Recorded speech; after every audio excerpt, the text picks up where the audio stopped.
నమస్తే. ఇన్నాళ్ళు నన్ను సపోర్ట్ చేస్తూ, ఎంకరేజ్ చేస్తూ మీ ప్రేమని నాకు అందిస్తున్న ప్రతి ఒక్కరికి కృతజ్ఞతలు. అలాగే ఈ వీడియో కూడా ఖచ్చితంగా మీకు ఉపయోగపడుతుంది. లైక్, షేర్ అండ్ సబ్స్క్రైబ్ చేసి మీ సపోర్ట్‌ని నాకు అందించండి. అలాగే ఈ వీడియో పట్ల మీకున్న అభిప్రాయాన్ని కామెంట్ సెక్షన్‌లో కామెంట్ చేసి తెలియజేయండి. ఇప్పుడు వీడియోని చూద్దాం.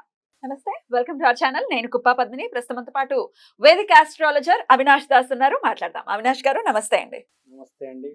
నమో నమః. అవినాష్ గారు, చాలా మందిని ఇవాళ రేపు మనం చూస్తూ ఉంటాం. సెటైర్లు వేయటం అనేది చాలా పరిపాటి అందరికీ కదా. ప్రతి దాంట్లో పంచులేయటం, సెటైర్లు వేయటం అనేది చూస్తూ ఉంటాం. బట్ అది ఎంతవరకు ఇట్లా సెటైర్లు వేయటం మనం కర్మ సిద్ధాంతాన్ని అనుసరించే ఉన్నాం కదా.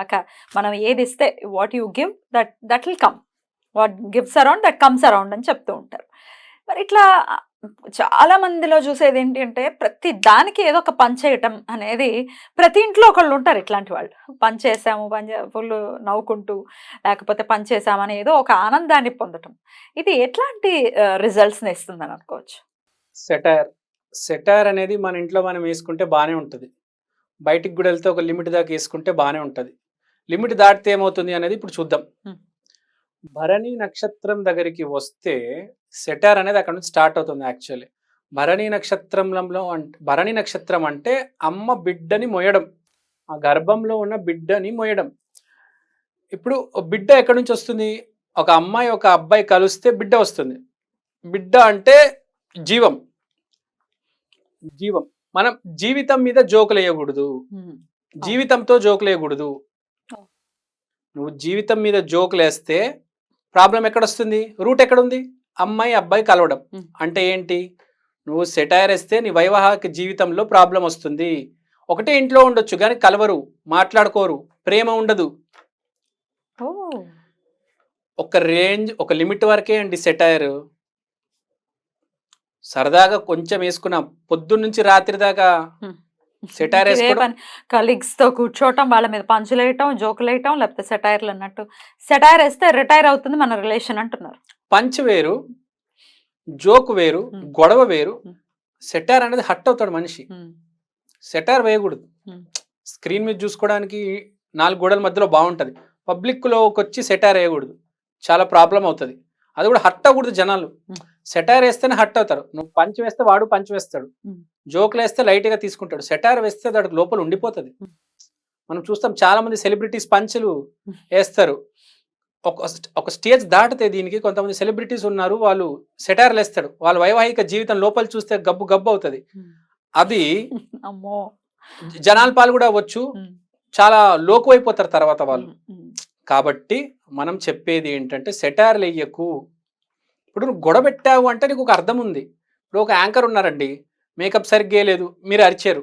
డ్రెస్ సరిగ్గా లేదు, మీరు గోల చేశారు, పర్లేదు. వాడి మీద సెటైర్ ఎక్కడ? నువ్వు గొడవ పెట్టుకో, లేకపోతే ఒక పంచ్ వేయి. వాడి జీవితం మీద పంచులు వేయకరా నాయన. కొంచెం లిమిట్ లో ఉండు. మన జీవితాలు పంచర్ అయిపోతాయా? మన జీవితాలు పంక్చర్ అయిపోతాయి. వైవాహిక జీవితం ఫస్ట్ పోతుంది. నువ్వు ప్రేమించిన అమ్మాయి నేను వదిలేసి వెళ్ళిపోతుంది. నువ్వు ఎంతో ప్రేమిస్తున్నావు, చాలా బాగుంటది. ఆఫీస్లో నువ్వు సెటైర్లు ఇస్తున్నావు, ఈమెంట్ సడన్ గా వదిలేసి వెళ్ళిపోయింది. నాకు అర్థం కావట్లేదు ఏంటంటే నువ్వు అక్కడ సెటైర్లు ఇస్తున్నావు, ఇవి వదిలేసి వెళ్ళిపోయింది. ఇంత రిలేట్ అయ్యి ఉంటుందా జీవితం? అంతే అండి, జీవితం అంటే ప్రతి దానికి రిలేట్ అయి ఉంటుందండి. ఎక్కడ నుంచి ఏ కనెక్షన్ ఎక్కడికి వెళ్తుందో ఎవ్వరికీ తెలియదు. చాలా కాంప్లికేటెడ్, చాలా కాంప్లెక్స్ జీవితం అండి. చాలా జాగ్రత్తగా వెళ్ళాలి. ఇప్పుడు నీకు ఇంకో ఎగ్జాంపుల్ చెప్తాను నేను. ఒక చెట్టు ఉంటుంది, ఒక చెట్టు మీద 2.5 సంవత్సరాల నుంచి ఒక పాము బస చేస్తుంది. అంటే దాని ఇల్లే అది. ఒకడు వచ్చాడు, దాని చెట్టు కోసాడు. ఏమవుతుంది అంట తెలుసా అండి? నీ ఇల్లు తగలబడిపోతుంది. నీకు తెలీదు, నువ్వు చెట్టు కోస్తున్నావు అప్పుడు తెలీదు. అది ఇల్లు కట్టుకొని ఉంది, దాని ఇల్లు చెడగొట్టావు, నీ ఇల్లు తగలబడిపోతుంది. యాక్చువల్ గా పాము అయితే ఇల్లు కట్టుకోలేదు కానీ అక్కడ ఉండటం ఉంటది అలా యాంగిల్ అది ఉంటది. కొన్ని పాములు ఉంటాయి, మనం ఏం ఆలోచించకుండా కట్ చేస్తాం. ఏం జరుగుతుందండి? మీ ఇల్లు తగలబడిపోద్ది, లేకపోతే నువ్వే పోతావు. నేను చాలా మందిని చూశానండి, ఇల్లు చుట్టూరు చెట్లు ఉంటాయి, ఒకటేసారి చెట్లకు వస్తారు, ఇంట్లో పెద్ద ఎగిరిపోతాడు. చాలా ఇంట్లో జరుగుతుంది. చెట్టుని కొయ్యకూడదు, రీఇన్స్టాల్ చేయించాలి. అంటే తీసి మళ్ళీ ఇంకో చోట పెట్టిస్తారు. లేకపోతే బ్రాంచెస్ ని కట్ చేయడం, ఎక్కువ బ్రాంచెస్ వచ్చేసాయి, లేకపోతే ఈ కొమ్మలన్నీ ఇబ్బంది పెడుతున్నాయి అని చాలా మంది చెప్తూ ఉంటారు. అది వేరు. మొత్తం తీసేయడం, మొత్తం కొట్టేయడం లాంటి చేయకూడదు. దాని మీద ఎన్ని గూళ్ళు ఉన్నాయో మనకు తెలియదు. పావురాలు, ఇంకెవరెవరు గూళ్ళు పెడతారో తెలియదు. పాము ఉండొచ్చు. పాము ఉందంటే సర్పదోషం పక్కా. సర్పదోషం తగులుతుంది, ఉమ్. నీళ్లు అరే బాబు భూమి నీది కాదురా నాయన, యానిమల్స్ ఉన్నాయి, రకరకాలు ఉన్నాయి, స్పీషీస్ ఉన్నాయి. ఇవన్నీ చెట్టు కట్ చేసే ముందు 10 సార్లు ఆలోచించు. ఇప్పుడు నువ్వు డబ్బు ఖర్చు ముందు ఆలోచిస్తావు కదా, అవును. అది చేయాల్సింది కాదు, అది కాదు. ఉమ్. ఇది చెట్టు కట్ చేసే ముందు, ప్రకృతితో డీల్ చేసే ముందు ఆలోచించాలి, వాటర్తో పెట్టుకునే ముందు ఆలోచించాలి. చాలా మందికి మృగాలతో గండం ఉంటుంది, చాలా మందికి నీటితో గండం ఉంటుంది, కొందరికి చెట్లతో గండం ఉంటుంది. మీరు చూడండి, గండం అనేది ప్రకృతితో ఉంటే చాలా దారుణంగా తయారవుతుంది ఆ పరిస్థితి. అవును. అలా వరదల్లో కొట్టుకుపోయిన వాళ్ళు ఉంటారు, చెట్లు మీద పడిపోయిన వాళ్ళు ఉంటారు, చెట్లు కట్ చేస్తే ఇల్లు తగలబడిపోయిన వాళ్ళు ఉంటారు. ప్రకృతితో చాలా జాగ్రత్త, నీళ్ళతో కూడా చాలా జాగ్రత్తగా ఉండాలి. నీళ్ళేంటి, నీళ్ళతో ఎలా డీల్ చేయాలి. సో మనం ప్రకృతితో పెట్టుకున్నప్పుడు చాలా జాగ్రత్తగా ఉండాలండి. ఎలా పడితే అలా బ్రతకడం కాదు. ఫ్రూట్స్ కట్ చేయడము, మళ్ళీ చెట్లని సాయంత్రం తర్వాత 6 తర్వాత డిస్టర్బ్ చేయకూడదు. మనం డిస్టర్బ్ చేయకూడదు, అవి పడుకుంటాయని చెప్తుంటారు. పడుకుంటాయి, పువ్వులు కోసేస్తూ ఉంటారు చాలా మంది, అది చేయకూడదు. సన్సెట్. అది చేయకూడదు. కొన్ని చెట్లు అయితే ఆత్మలు కూడా ఉంటాయి అని చెప్తారు. చెట్టు మీదనే పోసేస్తూ ఉంటారు, చెట్టు దగ్గర ఏదో చెత్త పడేస్తూ ఉంటారు. ఆ చెట్టు ఏదైనా డస్ట్బిన్ అండి పడేయడానికి?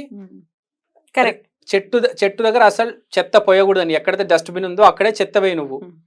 లేకపోతే చెట్టు దగ్గర అయితే ప్రకృతి దగ్గర నీళ్ళల్లో చెత్త వేయకు, చెట్టు దగ్గర చెత్త వేయకు. ఇంకెక్కడైనా వెళ్ళి వేసుకో ఆర్టిఫిషియల్ ప్లేస్ లో, చెట్టు దగ్గర అయితే వేయకు. చెట్టుని చాలా జాగ్రత్తగా చూసుకోవాలి.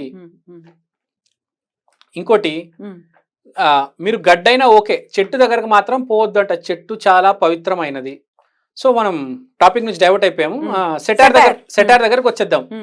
సో ఇద్దరు కలవడం వల్ల ఒక గర్భం అంటే ఒక జీవం వస్తుంది. నువ్వు ఇప్పుడు ఒక జీవం మీద జోకులేస్తే వైవాహిక జీవితం, marriage life, love life disturb అవుతుంది. ప్లస్ నేను ఎవ్వరు దగ్గరికి రానివ్వరు. ఎందుకంటే వైవాహిక జీవితమైన ప్రేమ, నేను ప్రేమ దగ్గరికి రానివ్వదు. చాలా మంది ఉంటారు, నాకేంది అసలు కుదరట్లేదు, నన్ను ఎవరు ఇష్టపడట్లేదు, నాకు పెళ్లి అవ్వట్లేదు. వీళ్ళకి పెళ్లి కూడా అవ్వదు. మళ్ళీ ఒకవేళ పెళ్లి అవ్వని వాళ్ళు అయితే పెళ్లి కూడా అవ్వదు, పెళ్లి కూడా డిలే అవుతూ ఉంటది. సెటైర్ అనేది అసలు వేయకూడదండి, చాలా తక్కువ. పాజిటివ్ గా ఉండండి. ఎందుకు రా నాయన సెటైర్లు, పోయి గొడవలు పెట్టుకో, దానికి ఏదో రీజన్ ఉంటది.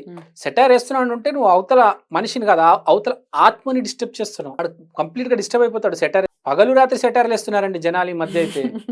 అందుకని ఒక్కొక్కడికి మార్చుకోవాలి, పద్ధతిని మార్చుకోవాలి.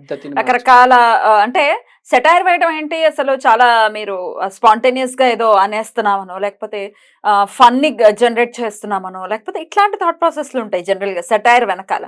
సో అది వెనకాల ఈ ఆలోచన ఏదైనా సెటైర్ మాత్రం వేయకూడదు అని అంటున్నారు, అంతేనా? జోక్ వేయొచ్చు, పంచ్ వేయొచ్చు, సెటైర్ వేయకూడదు, అది అర్థం చేసుకోండి. Right right. Thank you so much అండి, చాలా చక్కగా తెలియజేశారు. నమస్తే.